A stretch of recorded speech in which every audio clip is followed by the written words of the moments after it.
The black girl in leg braces that was told she would never walk actually became the fastest woman in the world. Where is her movie? That's all right. I'm going to help y'all at least know the story. What up? What's good? What it do? It's your boy KJ Lee, and we are back with another episode of Black History I Never Learned. Today, we're going to be talking about what I believe is the inspiration for Forrest Gump, and it's a black woman. Surprise, surprise. The story was kept secret from you. Today, we talking about Wilma Rudolph. What I didn't know was that Wilma Rudolph, who is one of the greatest athletes of all time in track and field, as well as other sports, black woman, of course, she also was born and told she would never be able to run, let alone walk. She was born with braces on her legs, same thing that Forrest Gump had in the movie. And she was told she would not be able to run and she would barely be able to walk. She had to put the metal braces on. She had to walk all funny. And I don't know what it is, but somehow she broke out them braces. And I can imagine it wasn't always run, Forrest, run. It was probably run, Wilma, run. And we know Wilma was probably running from the same thing that was chasing Forrest, white boys in the back of a F-150.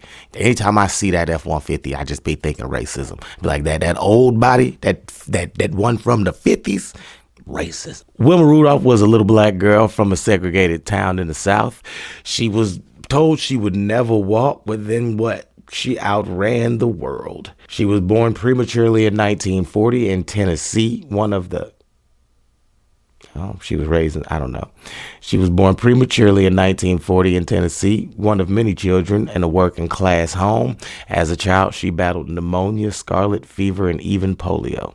The polio left her with weakness in her legs. She wore leg braces, and doctors told her she would never be able to walk normally and definitely not run. But as history has always taught us, black women don't listen. And so what? Her mother ignored that diagnosis and taught her baby that after therapy, after massages, after exercises, after faith, and after discipline, guess what? My baby can run. Eventually, Wilma was able to take off the braces and start running. And when she ran, she outran everybody. She was a high school phenom, breaking records, letting people know that, hey, this girl is something serious.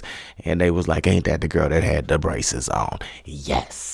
By high school, the girl who might never walk had become a track sensation, fast enough to catch national attention, fast enough to earn a spot at Tennessee State University under the legendary coach Ed Temple, HBCU.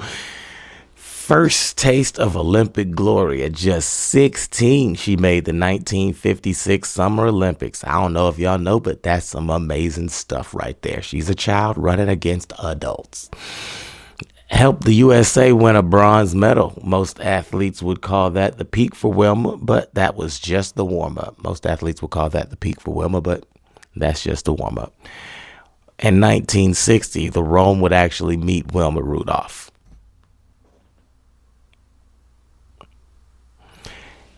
And so in the 1960 Summer Olympics, she won 3 gold medals in the 100, the 200, and the 4x1, making her the fastest American woman and the first to ever win 3 gold track medals in one Olympics. It's crazy because you see it happen a lot now because usually the fastest lady is going to be on run America, But to think that she was the first one to actually do this and she set it off is actually mind-blowing. And of course, the media gave her the new title, the fastest woman in the world. But she had more than speed. This wasn't just winning races for her. She was changing culture. When the town wanted to hold segregated celebrations for her victory, she refused. She said, if we're going to celebrate, everybody going to do it together. And guess what? That's exactly what happened. Her homecoming became one of the first integrated public events in her hometown. That's actually bigger than a lot of the medals that happened. That's actually bigger than the medals.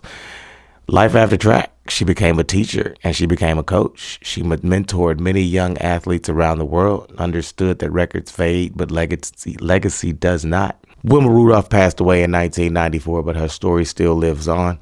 Make sure you share this video so that you can teach someone else Black history that they may have never learned. And again, I say Wilma Rudolph is the real Forrest Gump. This is KJ Lee, and this has been another episode of Black History I Never Learned. And we're out.